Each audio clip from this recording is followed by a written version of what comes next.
سلام علیکم. سلام علیکم. ماشاءالله. بیاین. من حمیدی از اون نشادم. پس باید بیاین هر کدوم یه بوس به من بدی. احوال چطوره سردار؟ آزاد نمیخواد بره، باید اینجا میشینید. اسمتون چیه خانم؟ نمنه حنانه.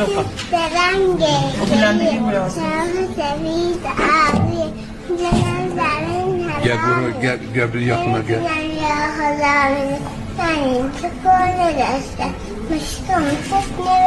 نوشتی مشکل. ماشاءالله ماشاءالله ماشاءالله. جون انگشتر میخوام. کی بهت گفت